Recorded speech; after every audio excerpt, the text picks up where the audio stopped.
Hi, I'm Desiree, and this is my first vlog. Super excited to discuss everything.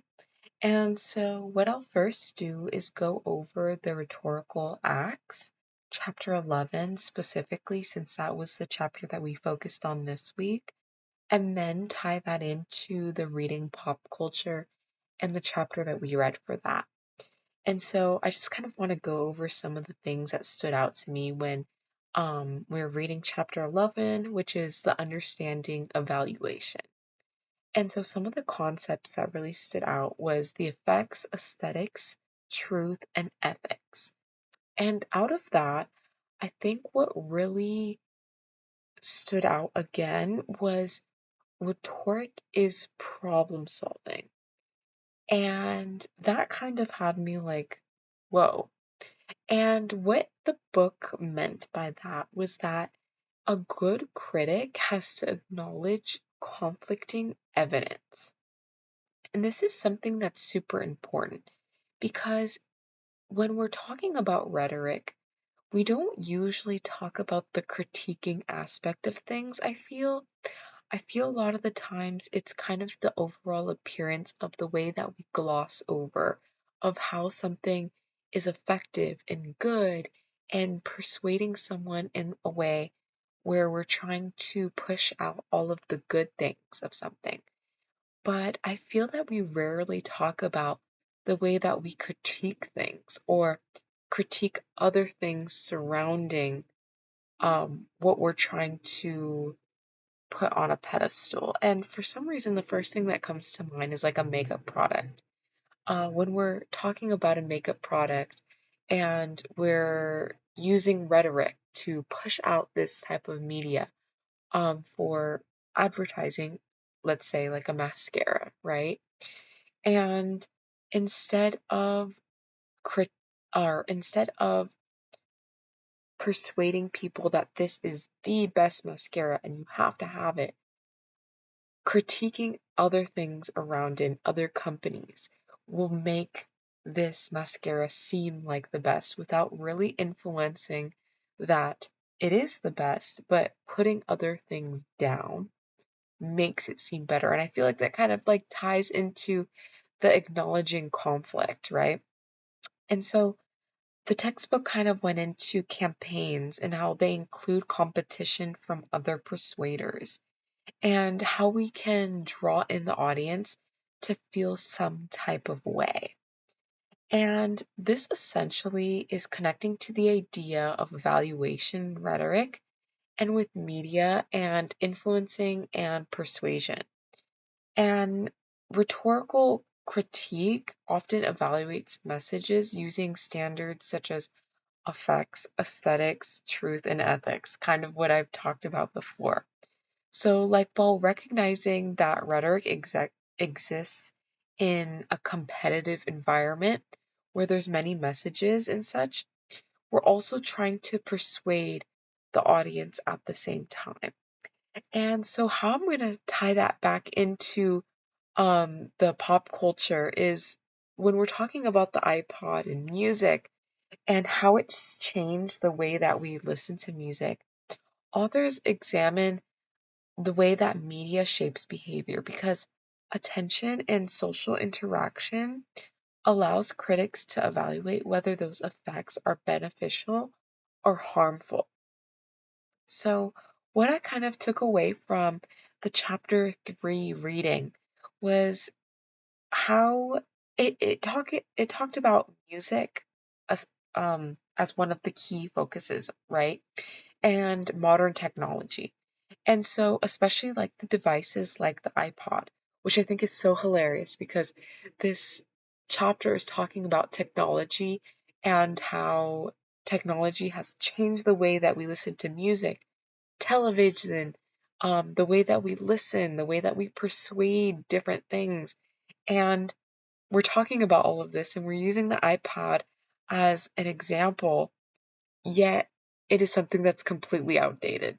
And so I think that that's so ironic, given that that was kind of the thing that was the most modern technology and the way that we listen to music, right?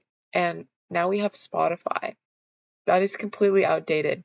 And I think the point still stands is that no matter how we move along with technology, the main point is still there. And technology is about personal access and whether it being music, television, historical things, right?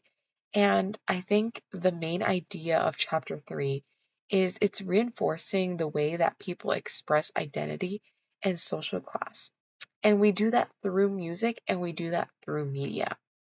And so the passage kind of argues that new technology is not simply like an added convenience, but it's fundamentally the way that we reshape society. And like I said, it's just so ironic that the example given is the iPod when looking back and reading this textbook, that's the outdated source of media and technology, right?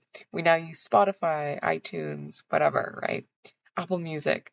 So I think that that's kind of hilarious. And like I said, it focuses on how technology is continually evolving, right?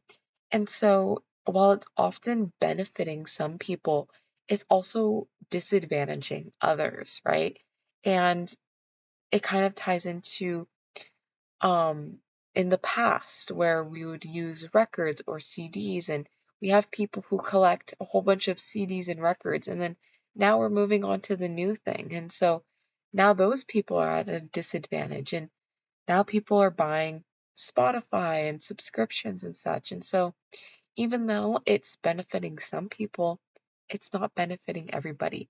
And I think music is a perfect example of that. And I really think that it kind of is a sum of technology altogether. And it's about structure, education, and even how people think, right? And I think one of the examples that it also used in chapter 3 was Big Brother. Oh, I love the book 1984. And I think that technology really focuses on the concept of Big Brother. And the main idea of that book is that we're always being watched, everything is always changing, and that media is constantly being erased. And we're coming up with new ideas constantly to kind of manipulate our brains to thinking, what's the new best thing, right? And I think that kind of ties into chapter 11 with the rhetoric, right? We're critiquing other things, and subconsciously it's pushing out that this is the best thing, right? The new best mascara or the new best music, the new best technology.